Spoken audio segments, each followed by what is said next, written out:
जय जगन्नाथ। आज मु गोटे न्यूज आर्टिकल देखिली न्यूज पेपर रे जोटा मते आंदोलित कला से आज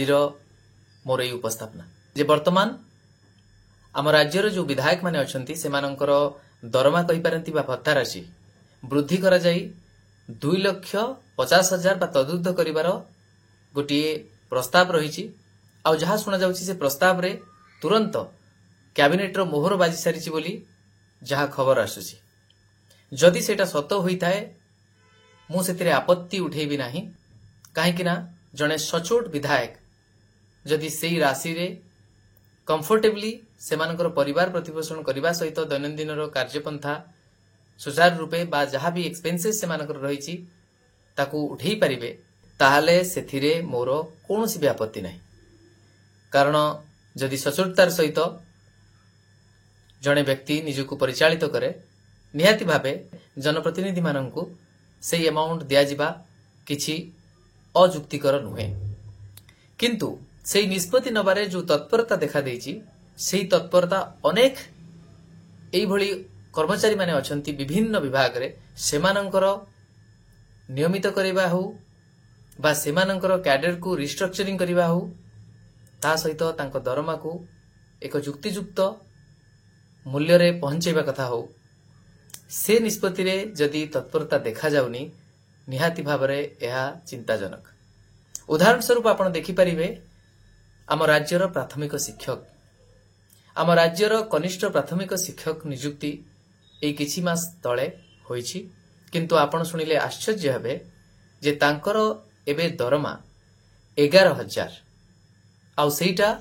वर्तमान रो जो प्रस्ताव रहिछि विधायक मानकर ताहले जदि सेटा को हम हिसाब को नबा 25 भागरु भागे मु एतिकी कहिबा चाहे से प्राथमिक शिक्षक जो माने दिने आम माननकु पाठ पढ़ेइतिले हुए तो आम माननक भितरु अनेक विधायक जो माने सरकारी विद्यालय रे पाठ पढ़ितिले से शिक्षक माननक द्वारा शिक्षा ग्रहण करितिले जदि से माने से शिक्षक माननकर बा से पदवी गुड़िकर समस्या को बुझिबारे असमर्थ ताहाले ये अत्यंत दुर्भाग्यजनक। विधायक माने जो टंका पाउछंती निश्चित भाव में सेवा प्रदान करुथबारु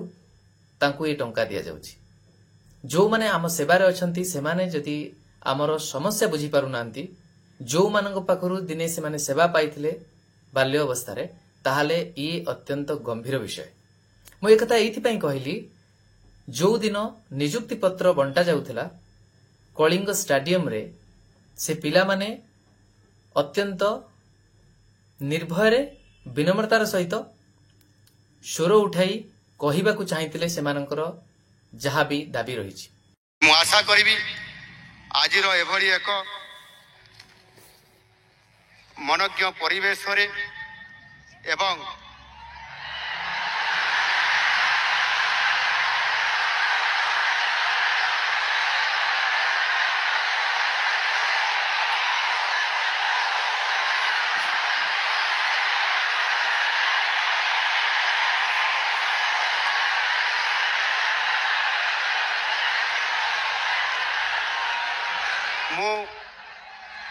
आपण मान को बहुत बहुत धन्यवाद दूची।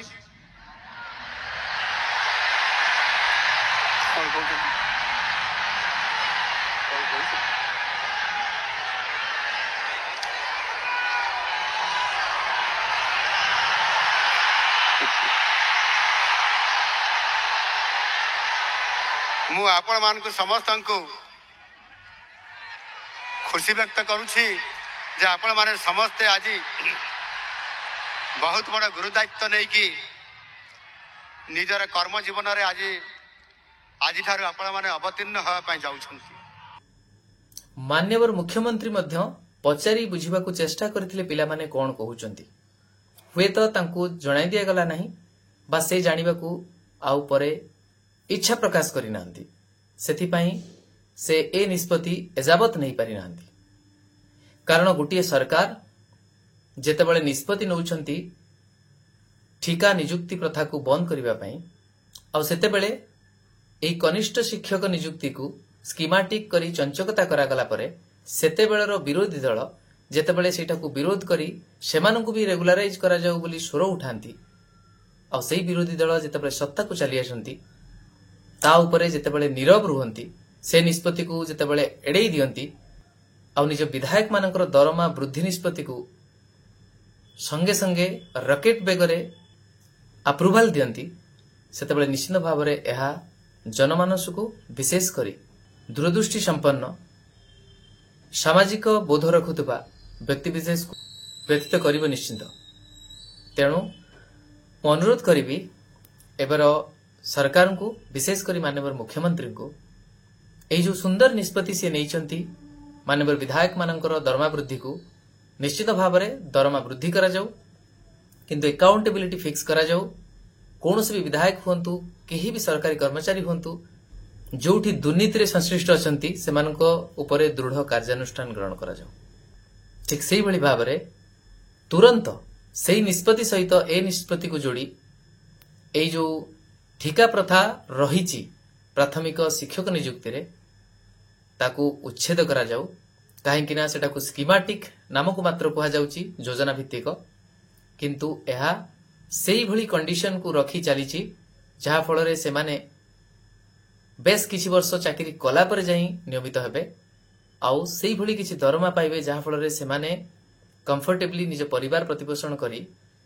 ଚିନ୍ତାଶୂନ୍ୟ ହୋଇ ଶିକ୍ଷାଦାନ କରିପାରିବେ।